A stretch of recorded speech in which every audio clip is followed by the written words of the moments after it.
Fala galera, hoje é dia de Watchmen.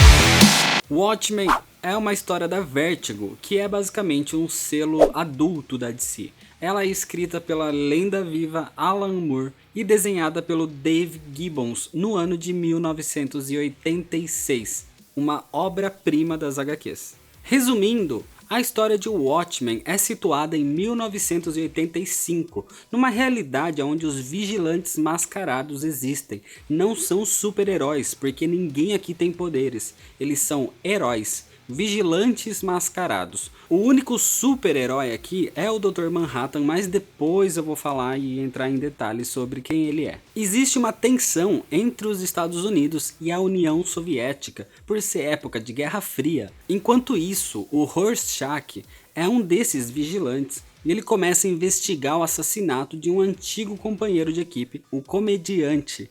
E ele desconfia de que alguém quer matar os heróis mascarados e começa uma investigação sobre isso. Na realidade da HQ, o presidente dos Estados Unidos, o Richard Nixon, ele teria conduzido os Estados Unidos à vitória na Guerra do Vietnã e graças a isso ele continuou no poder até o atual, acho que é o 5º mandato, se eu não me engano. Essa vitória veio graças ao Dr. Manhattan, assim como outras conquistas, como o fim da necessidade de petróleo como combustível, passando os carros para carros elétricos. Como existiam vários vigilantes que se chamavam de heróis nessa época, em 1977 foi criada a Lei Keane, que obriga o registro de qualquer um que agisse fantasiado, assim trabalhando para o governo dos Estados Unidos, o que levou praticamente a todos se aposentarem.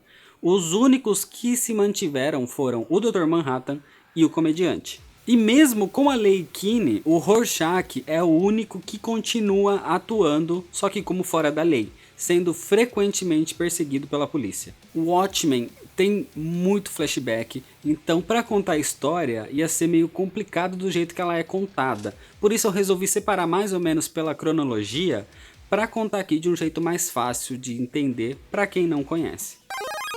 Mas antes de ir para a história mesmo, se inscreve no canal se você não é inscrito, clicando aqui no botão vermelho de se inscrever, me segue no Instagram e no Facebook, tem o link aqui na descrição desse vídeo e já deixa o seu like aí também. Agora, senta aí. Senta que lá vem a história.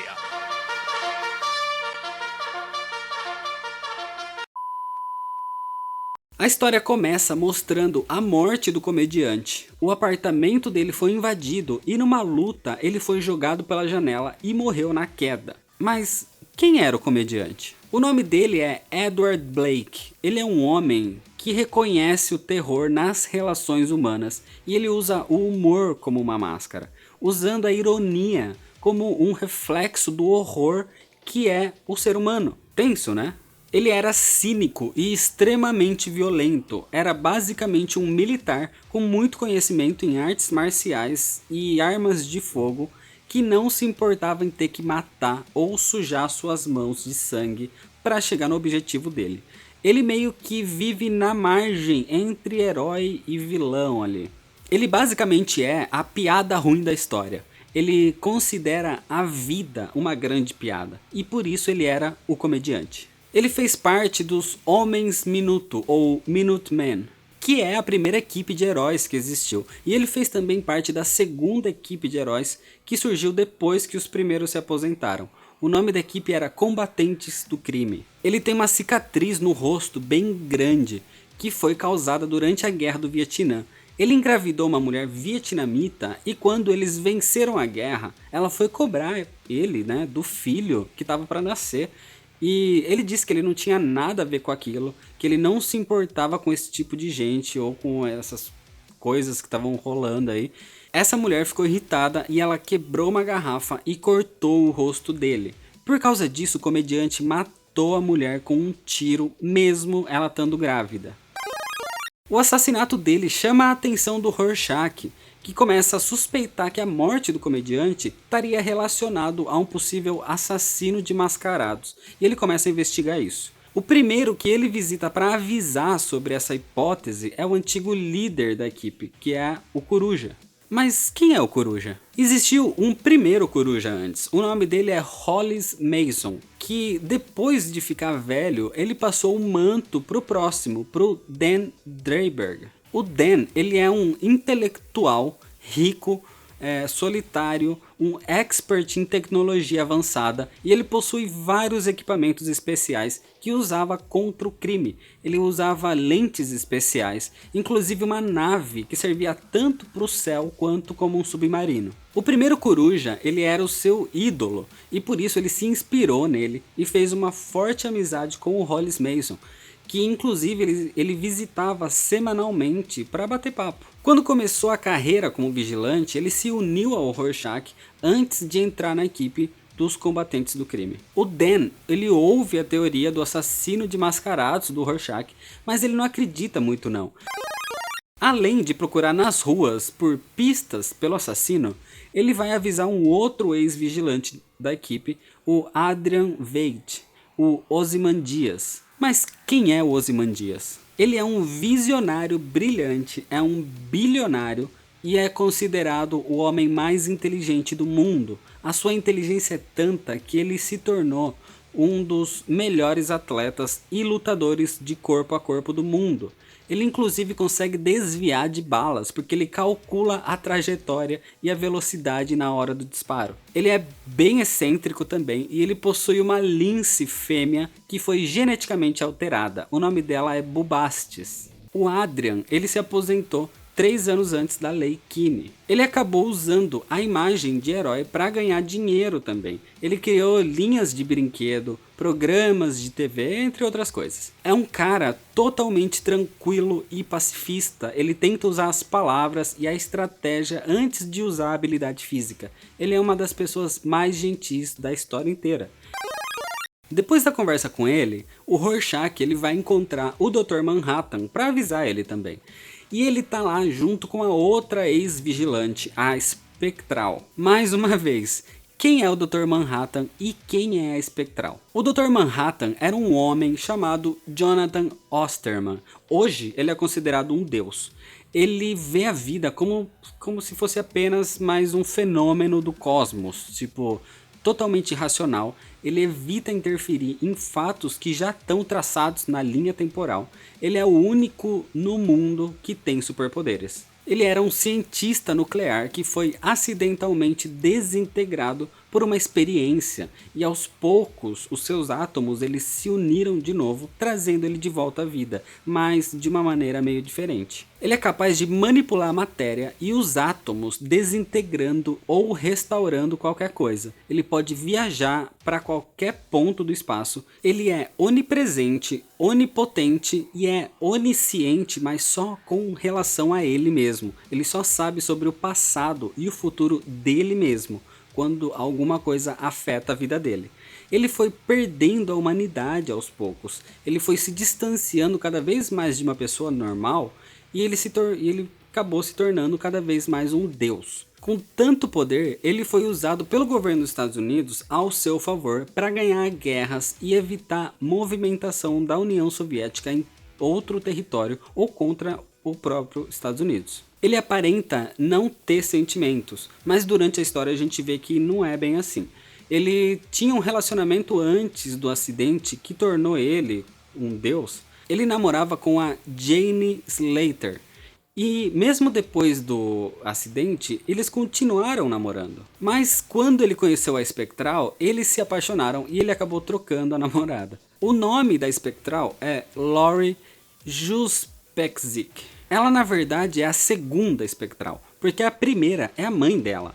E por isso ela é forçada a viver na sombra do que a mãe dela foi, ou que ela queria que ela fosse. Ela foi influenciada para se tornar uma vigilante desde que ela era uma adolescente. E quando ela entrou no grupo dos combatentes do crime, ela acabou conhecendo e tendo um romance com o Dr. Manhattan. Na época ela tinha 16 anos. A Laurie, ela não acredita na teoria do Rorschach sobre o assassino de mascarados.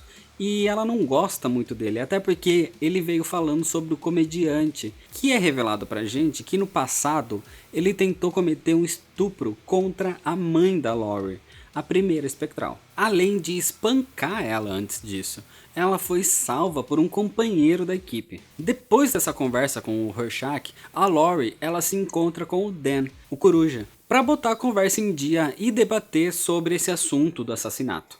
E no outro dia acontece o enterro do comediante. Um antigo vilão dos combatentes do crime também participou desse velório, o Moloch. Por isso, o Rorschach vai na casa dele para investigar por que ele foi.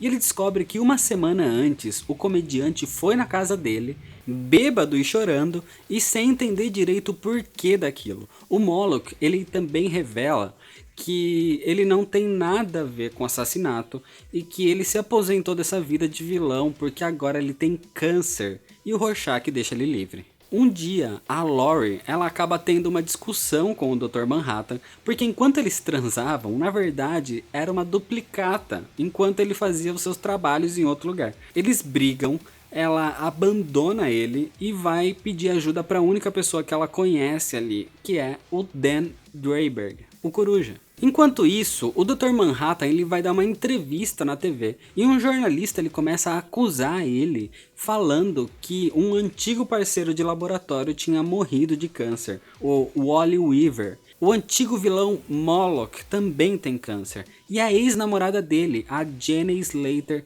também foi diagnosticada com câncer, insinuando que a culpa de tudo isso é dele. Ele se irrita com a quantidade de pressão dos jornalistas e ele acaba teleportando todos para fora do estúdio ali. Ele vai embora e ele se teleporta pro Arizona, onde ele consegue uma antiga foto dele com a ex, com a Jane, na época em que ele era um homem normal ainda, quando ele era humano. E depois disso ele parte para Marte. Porque agora ele perdeu totalmente o interesse nos humanos, então não tem mais motivo para ele ficar na Terra. Ali, ele monta uma própria estrutura em formato de engrenagem de relógio para ele. O problema disso é que durante todo esse tempo existia uma tensão da guerra entre os Estados Unidos e a União Soviética, de uma catástrofe nuclear que acabaria com o mundo inteiro. E agora, sem a presença do Dr. Manhattan nos Estados Unidos ou na Terra, deixou o caminho livre para o avanço mais rápido dessa guerra nuclear. Depois disso, o Adrian Veidt, ele sofre um atentado. Um assassino tenta matar ele dentro de uma das suas empresas, mas por sorte ele se salva e ele fala que o assassino tinha uma cápsula de suicídio escondida na boca. E como ele falhou na missão de matar o Adrian, o assassino acaba morrendo. Esse atentado ao Adrian, o exílio do Dr. Manhattan e a morte do comediante confirmam mais ainda a hipótese do Rorschach de que existe um assassino de mascarados. O Rorschach ele recebe um recado do Moloch que ele tem novidades para ele, mas quando ele chega lá na casa, ele percebe que foi uma emboscada, uma armadilha. O Moloch está morto e os policiais tentam capturar ele e conseguem levar ele preso. Nessa hora a gente entende melhor quem é o Rorschach. O nome dele é Walter Kovacs. Ele é um personagem misterioso e ele é sempre pessimista. Ele é incapaz de se relacionar normalmente com a sociedade. Ele não toma nem banho, então ele fede e as pessoas não suportam ficar perto dele. Mas ele sempre tentou lutar contra o mal. O problema é que ele é um sociopata. Ele mata as pessoas e ele não tá nem aí. Ele é considerado o terror do submundo e um fugitivo da justiça, porque ele é o único que continua em ativa depois da Lei Kinney. Ele teve uma infância sofrida, onde a mãe dele era uma prostituta e batia constantemente nele. Ele sofria bullying nas ruas e ele chegou a atacar alguns garotos por causa disso. Quando ele entrou na luta contra o crime, ele se dizia gentil demais, porque ele deixava os vilões vivos. Até que um dia ele foi investigar o desaparecimento de uma garotinha e ele chegou numa casa, através de um informante, ele encontrou os vestígios da garota, sangue espalhado e os cachorros comendo o resto da criança. É aí que ele diz que o Walter Kovacs morreu e só sobrou o Rorschach.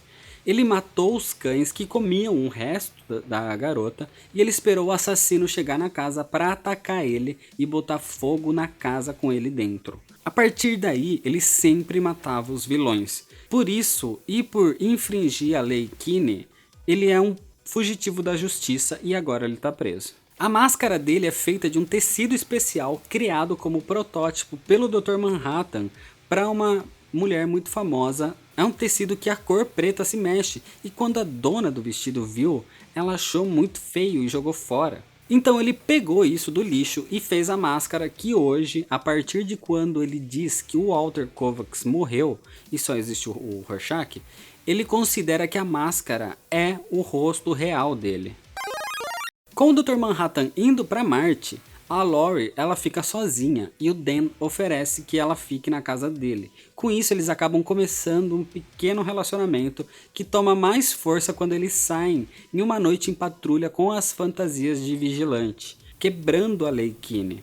Isso revive o espírito de herói dentro deles e o Dan decide que precisa tirar o Rorschach da cadeia para investigar melhor sobre o que está acontecendo e sobre o tal assassino de máscaras. Já que agora a teoria do assassino ganhou mais força com ele na prisão. Na cadeia, o Rorschach está arrumando confusão, jogando óleo quente na cara de um detento que queria atacar ele. Existe um cara, um anão, que ele é chamado de Figura, que é um chefe do crime dentro da cadeia.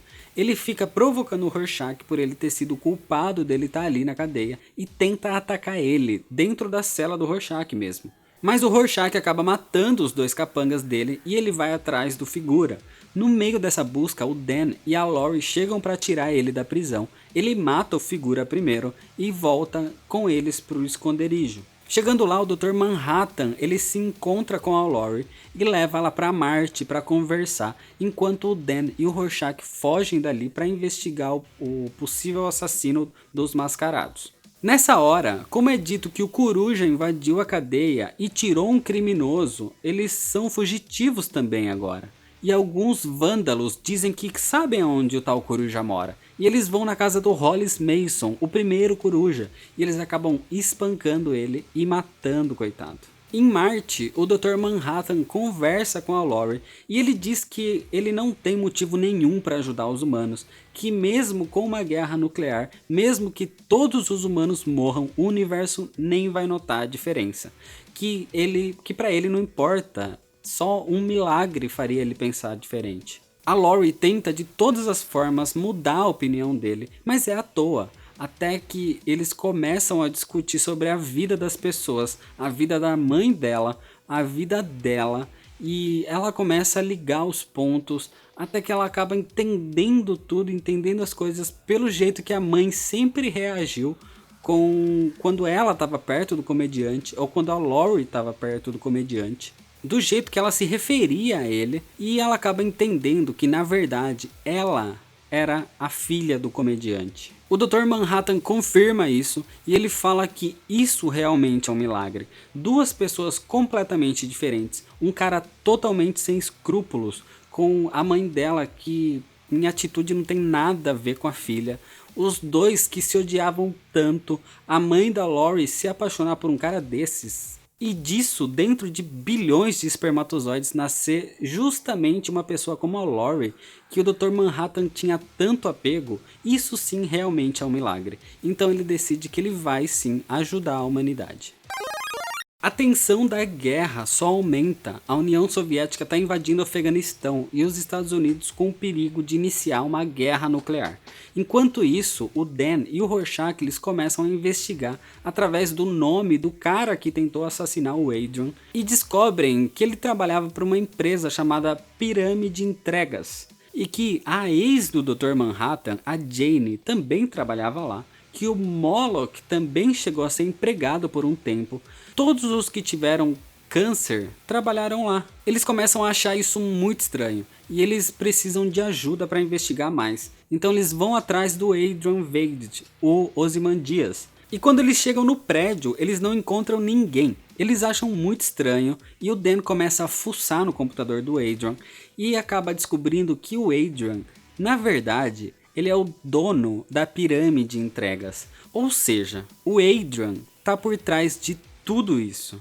Eles vão para a Antártida, numa base que o Adrian tem lá, para tentar confrontar ele e esclarecer tudo isso, o que está acontecendo e por que isso está acontecendo. Mas antes disso, o Rorschach, que ele escrevia todos os seus relatos num diário, ele larga esse diário numa caixa de correio. Segura essa informação aí. Eles chegam na Antártida, só que o Adrian, ele monitora tudo por câmeras e ele já espera que eles cheguem em pouco tempo ali. Enquanto isso, o Adrian, ele tem 3 empregados com ele. E nessa estrutura ele tem uma redoma com vida selvagem, com animais modificados geneticamente, onde ele criou flora e fauna. E nesse lugar ele chama os funcionários para brindar e dar bebida envenenada para eles, e eles morrem. Ele quis matar eles para não ter testemunha do que viria a acontecer. Depois disso, enquanto o Adrian janta, o Rorschach e o Dan eles chegam de fininho, mas ele percebe e evita os ataques. Ele nocauteia os dois e eles questionam o porquê que ele fez isso, daí vem toda a explicação. Ele começa a explicar que ele quer arrumar o mundo, que batalhar contra o crime nas ruas não ia arrumar nada.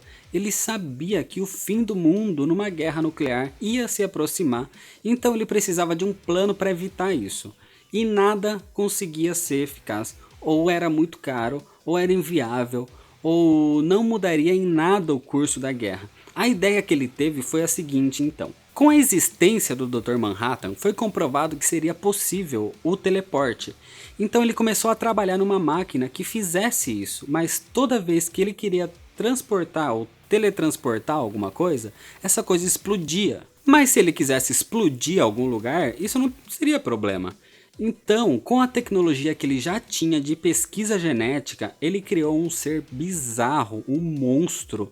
É um bicho monstruoso, como se fosse um ser alienígena. Dessa forma, quando ele transportasse ele para Nova York, ele ia causar uma explosão que ia matar metade da população da cidade. O mundo ia acreditar num ataque extraterrestre. Dessa forma, o mundo ia se unir contra um mal maior. O mal externo da Terra, acabando desse jeito com todas as guerras. E para reforçar essa história, nessa criatura ele fundiu um cérebro de um sensitivo humano. Então, na explosão, a onda transmitiria para os sobreviventes imagens de ataques alienígenas. Desse jeito eles iam acreditar mesmo na história, eles iam achar que tinha acontecido aquilo. Não seria algo que ninguém viu ou coisa do tipo. Desse jeito ia dar mais credibilidade na história dele. Para que isso tivesse efeito, ele tinha que tirar o Dr. Manhattan da jogada. Ele causou câncer nas pessoas para culpar o Dr. Manhattan, para que ele se sentisse mal e se afastasse da Terra por isso. Além disso, ele usou uma máquina que fez a onisciência do Dr. Manhattan ficar bagunçada, ele não conseguia ver direito o passado e o presente. Foi ele também quem matou o comediante, porque um dia ele descobriu o plano dos Ozymandias, mas ele não podia falar também, porque se ele falasse o mundo ia continuar em guerra, mas o que ele pretendia fazer era horrível demais, por isso ele não sabia o que fazer. Por isso aquele dia ele foi na casa do Moloch, bêbado e chorando, falando nada com nada. Foi ele quem deu a pista para a polícia e criou uma armadilha para prender o Rorschach e tirar ele da jogada também. E foi ele quem contratou o tal assassino que atirou nele. A cápsula do suicídio foi o próprio Adrian que colocou na boca do cara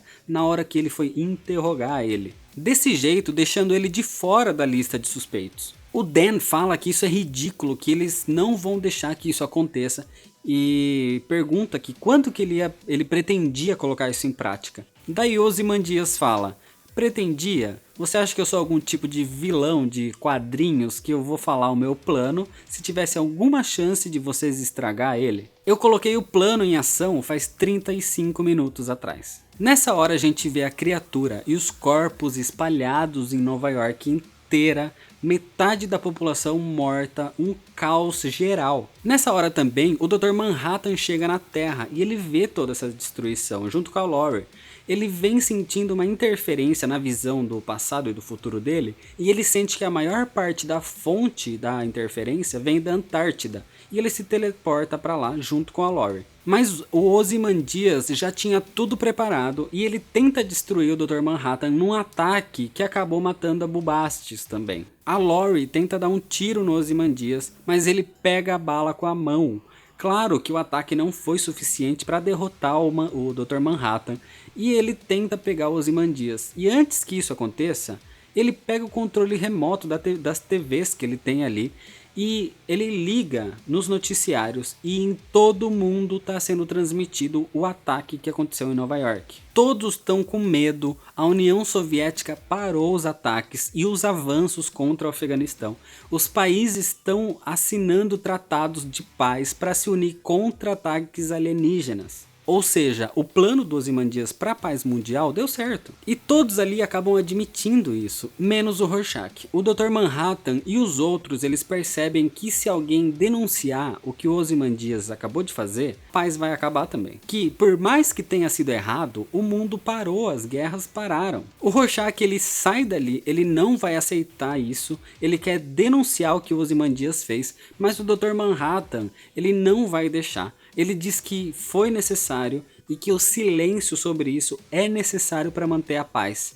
E o Rorschach, ele grita, falando para ele ir em frente, que ele ia ser só mais uma baixa no meio dessa trama inteira. E o Dr. Manhattan, com toda a racionalidade dele, ele acaba desintegrando o Rorschach. E o Rorschach, obviamente, morre. Tudo acaba, o Dan e a Laurie, eles acabam ficando juntos ali. E o Dr. Manhattan fala pro Ozymandias que ele entende o que ele fez, que foi por um bem maior, mas que ele cansou desse mundo, ele quer achar um outro para ele menos complicado. Mesmo ele tendo voltado a ter interesse na vida humana, ele diz que talvez ele até crie alguma. Então ele desaparece. Tudo volta ao normal no mundo, a paz reina, só que o Dan e a Laurie, eles são fugitivos. Eles passam para visitar a mãe da Laurie, só que eles vão disfarçados para não ser reconhecido. A Laurie conta que descobriu sobre o comediante ser o pai dela. A mãe dela chora e pede desculpas por não ter contado e ela fala que tá tudo bem e eles vão embora. Nessa hora a gente vê que por mais absurdo que seja, pelo homem que o comediante era, a mãe da Laurie amava ele inexplicavelmente. Com o fim das guerras e do tratado de que os países não poderiam falar mal sobre a Rússia, não tem mais notícia para ser publicada nos jornais, o que força eles a procurar nos arquivos. E ali tem um diário que foi jogado fora numa caixa de correio. E é desse jeito que acaba a história. Antes de ir para a parte sem spoiler, eu queria deixar uma coisa aqui. É basicamente uma história com um vilão muito bom, mas ao mesmo tempo ele não é bem um vilão, já que no fim ele arrumou o mundo pelos meios errados, beleza. Mas ele arrumou o mundo tá em paz. E isso mostra que até alguns vilões de outras histórias por aí talvez possam até estar certo do modo de pensar, mas errados na forma de agir. Tem um garoto numa banca de jornal, no meio da história, que ele sempre tá ali sentado lendo uma história em quadrinho, um gibi. Um gibi de pirata, porque não existe gibi de super-herói, já que os heróis existem na vida real, né? E pra quem leu o Watchmen e não entendeu direito o que é esse gibi, essa história de pirata que ele tá lendo ali, isso é uma alusão às ações do Ozymandias. O capitão no gibi, ele tem até uma fala que resume o Ozymandias. Ele fala que intenções nobres me levaram a cometer atrocidades. A história é fantástica, acho que é demais falar o quanto isso daqui é maravilhoso, né? Tipo, é uma obra-prima, acho que todo mundo que conhece um pouco de HQ sabe que isso é uma obra-prima. E a arte também é fenomenal, não só em qualidade e cores, mas nos ângulos e nos detalhes também. É a história que redefiniu os quadrinhos, é uma obra de arte, de novo. Foi a partir daqui que os quadrinhos deixaram de ser coisa de criança e passaram a ser algo mais denso e com significado. O Watchmen retrata os heróis como pessoas que enfrentam problemas de ética, problemas psicológicos, com defeitos e tentando evitar os arquétipos de super-heróis com superpoderes. Eles são típicas pessoas comuns com fantasias, fazendo o que acham que sejam boas ações. A HQ tem uma técnica de imagem que inovou na época, inclusive foi usado como inspiração em alguns filmes, e revolucionou os quadrinhos porque nessa época não tinha nada disso. Quadrinho era herói batendo em vilão e só. A arte é muito boa e a técnica que ele usa, uma das técnicas que ele usa, ele separa em um quadro tá acontecendo uma coisa e um diálogo, que esse diálogo reflete a ação do outro quadro, tipo, é muito bom. Tem um capítulo que a imagem da primeira página é simétrica com a última. A segunda imagem é simétrica com a penúltima, e por aí vai, tipo, é genial. Aqui nesse encadernado aqui, tem vários extras que são muito bons. Entre os capítulos tem pedaços, tipo, de notícia, de livro. Tem o livro do Hollis Mason, do primeiro Coruja, tá praticamente inteiro aqui. E tem um monte de coisas que complementam a obra, mas não são obrigatórios para entender a história principal. Se você vai comprar esse encadernado aqui, ou se você já tem, aproveita todos os extras, porque é muito bom.